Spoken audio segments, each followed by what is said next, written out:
What's going on, everybody? It's your boy Cool Titanium 68, and welcome back to a new weather video. Today we're going to be talking about the local weather in North Texas. We're actually talking about our red flag warning that's been coming up, as well as tomorrow's weather and leading into Saturday as well. Now, I can move over here. Starting off in Plano, it is currently a high of 84 degrees. And with the 10-day, it's supposed to be really windy today, leading into Friday. And then this weekend, it'll kind of cool down to 69 on Saturday. And then rapidly starting to get windy through the rest of the day, and through the rest of the weekend.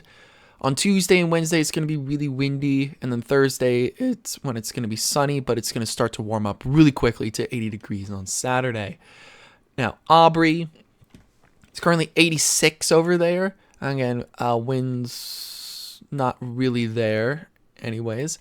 And then again, as we've said, it's going to be windy Friday, and then it's going to bring the temps down to the high 60s, low 70s on Sunday, and then it's going to warm up to the 80s on Monday, Tuesday, and then that wind is going to bring in colder temperatures for Wednesday into Thursday, and then Friday, Saturday, it is going to warm up pretty quickly. Now, as y'all can see here, we do have a red flag warning. Now, what is a red flag warning? It basically means that not only do we have very strong winds coming in through the area, but we also have very low relative humidity values. So, for example, winds right now right around 25 to 40 mile an hour. Again, going in through until this will start tomorrow morning, going into Friday evening. So we don't have it right now, but it is going to be tomorrow. But tomorrow we're expecting 25 to 40 mile an hour winds with gusts up to 65, and relative humidity as low as around 10%.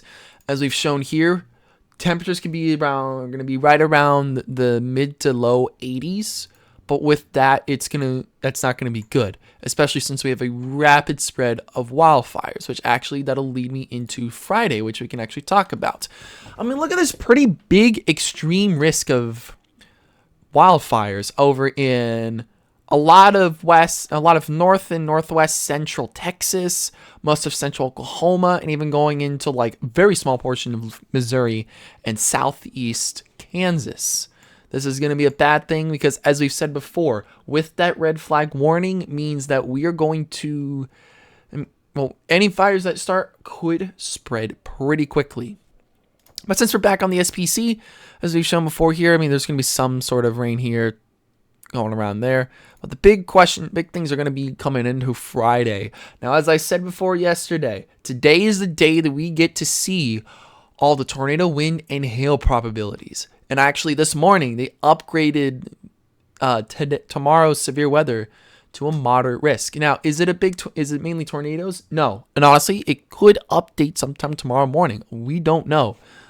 But the interesting thing is that they didn't change the 10% hatched risk of tornadoes. So that's going to include most of Illinois, eastern Missouri, eastern Arkansas, a lot of the upper Mississippi Valley, a lot of the lower and middle Mississippi River Valley, and then the extreme western portions of the Ohio River Valley for tornadoes.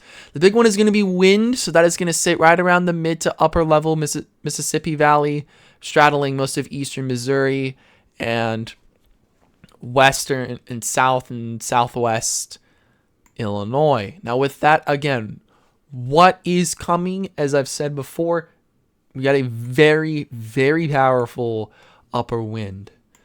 Now, the upside is we do have a little bit more of stuff that can talk about what's going on here. So as we said before, regional outbreak will be in the lower to mid Missouri, Mississippi valleys, and then again low Ohio Valley late Friday afternoon into Saturday morning. Tornadoes, several of which could be strong, widespread damaging winds with gusts of 70 to 90 miles an hour and scattered large hail up to baseball size will be possible. And again, as I've said before, primary change to this outlook cycle has been mainly to expand the marginal slightly enhanced damaging wind probabilities west to north and the lower to middle Missouri Valley. No change to the moderate risk with greater uncertainty over the southern extent of widespread damaging wind potential in the mid-south, but where strong tornado potential persists. Again, in the morning, we could maybe see a second moderate risk possibly form in the lower Mississippi Valley area. Maybe. We don't know. It's very uncertain. But for most of this area, again, a powerful shortwave trough will amplify that. It will increase further deepening of an intense surface cyclone across the Great Plains and mid-Missouri Valley area. Yada, yada, yada. I believe what they... Yeah, so... initial thunderstorm is expected to be early to mid-afternoon along the northwest periphery of a modified moisture plume emanating north from the south central states. What time will exactly start? I'm not entirely sure. I know Friday is usually a day that I will be recording a mountain bike video, so we'll do that first. At least I'll go do that first, and I'll come home, take a shower, and probably get ready here. Wall mix interview thermodynamic profiles will support downward momentum in the left region of an intense 700 millibar jet curling across the Ozarks to the mid-Mississippi Valley. It should yield a rapidly progressing QLCS from the lower to mid-Missouri Valley across much of the mid-Mississippi Valley into Friday evening, with semi-discrete supercells trailing to the southeast portion of the convective plume. Given the flash low to mid-level flow regime, embedded gusts from 60 to 80 knots should be a common thing along with the QLCS embedded supercell tornado. The latter will be graded with southeast extent where a ribbon of somewhat richer low-level moisture should reach the mid-Mississippi Valley. Convection should tend to weaken overnight more quickly on the north end of the outlook area as it outpaces the confined surface space instability. But some overnight damaging winds and tornado potential should exist across the lower Ohio Valley. Now, south of that QLCS regime against the mid-south to lower Mississippi and Tennessee. Forecast confidence is sustaining deep convention lowers with southern extent. Persistently southerly low-level flow will bring mid to upper 60 Fahrenheit dew points northward across the region by Friday evening/night. Forecast surroundings indicate rather favorable thermodynamic kinematic profiles, supporting intense and long-track supercells. Again, I would not be surprised if we have a second moderate risk sent out in the morning, which we will see, and that when we make the video. And I will also probably send out a picture of in the afternoon of the updated day 1 if there is anything big. Again, neutral to weak mid-level height falls are expected, with the strong low-level jet tending to shift northeast of the lower Mississippi Valley overnight. They suggest forcing mechanisms will be modest, which is likely behind guidance spread with the depiction of deep convection during the evening and overnight. A few broken and semi-discrete supercells appears most probable in the mid-south, posing a risk for strong tornadoes, significant damaging wind gusts, and very large hail. These threats appear more conditional farther south and east into the lower Mississippi and Tennessee valleys. So there's a reason why there's such a large 10% risk, and it's pretty much going to be because we don't know exactly the extent of tornadoes. We know there's going to be some, like the mid-Mississippi area, right around here. We are expecting some form of severe weather. Exactly what we'll get, we don't know. But coming into that, let's take a look at Saturdays, where we now have a pretty decent moderate risk through most of the Dixie Alley areas, which includes eastern Louisiana, central and southern Mississippi, and most of western Alabama. Again, we won't know all the tornado hail and all that stuff till tomorrow. Here, numerous significant tornadoes are possible Saturday afternoon and evening, centered on eastern Louisiana, Mississippi, and Alabama. Widespread damaging wood swaths and scattered large hail are likely. Primary changes expand the moderate risk in northern Alabama and all categories west, degrading severe potential from Sabine to lower Mississippi valleys. A particularly volatile scenario for destructive severe remains evident during the afternoon to evening on Saturday, centered on the level 4 moderate risk region. I know you guys probably should think I should go live for this, but again, I don't want to skip a FC Dallas game. Like, we paid money for this. I don't want to skip out on it. In the wake of vigorous shortwave trough, very deep surface cyclone crossing the north central states on day 2, a broad upper trough will linger across the southern Great Plains. This is where that intense mid-level jet will come into play, with in excess of 100 knots at 500 millibars. Okay, this is going to be a very, very dangerous day, Saturday. This will induce secondary cyclogenesis along the slow-moving baroclinic zone from the Arklatex region to the central Great Lakes.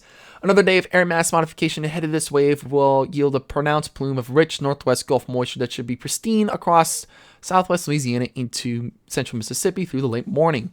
As mid-level height falls overspread the diurnally warming air mass zone, increasing convective development is expected across yada yada yada, as well as residual outflow switch northeast into the Tennessee Valley from prior late day 2, which is tomorrow. Steep mid-level relapse rates atop the richly moist boundary layer should yield at least moderate mid-level cape across the lower Mississippi Valley. Vertical veering wind profiles with strong anti-level divergence amid the favorable instability should support robust updrafts and intense supercells. Low-level shear will strengthen during the afternoon and evening, setting the stage for a severe weather outbreak, including against significant tornadoes, damaging gusts, and large hail. A pronounced drop-off in severe may be realized with northward extent across the Tennessee Valley as an emerging band and or highly organized line outpaces the rich Gulf air. Despite weaker instability with eastern extent into Georgia and South Carolina, the intense wind fields may sustain damaging winds and embedded tornado potential well into the overnight. And then over in the Ohio Valley and lower Great Lakes, forecast confidence is low with regard to severe potential north of the Tennessee Valley. Again, weakening late day 2 convection should be in a decaying process at around 12Z Saturday, which is about 5 a.m. our time, if I'm correct. Is that 5 a.m. or 5 p.m.? I don't exactly remember if I don't remember off the top of my head if Zulu time is ahead of Central Daylight Time or is behind. Again, much of the region will then be in between waves until late afternoon, and guidance differs on the degree of destabilization ahead of the deepening surface cycle, and that should track northeast from the Arklatex region. It's plausible that widespread mid to deep south to the Tennessee Valley convection during the day Saturday will temper the northward extent of instability by Saturday evening with a predominantly deep layer wind profile. As such, the overall severe risk appears conditional, but given the flash flow regime, potential for damaging winds and perhaps a few tornadoes may be realized. As we've said, this is going to be a very dangerous day Saturday. This is probably going to be our first major severe weather event of the year. The one that happened about a week and a half ago did not really produce that much tornadoes-wise. So this supposedly, and from what it looks like, could probably produce a lot more severe weather. Again, I will not be live Saturday on St. Patrick's Day. I will be live Friday the 14th, just in the afternoon after I come home and do all my stuff. But I'll see y'all tomorrow in the morning for our day 1 update, and then seeing what the tornado risks and hail and damaging wind risks are for Saturday. And then we'll see you probably sometime in the afternoon for our live stream.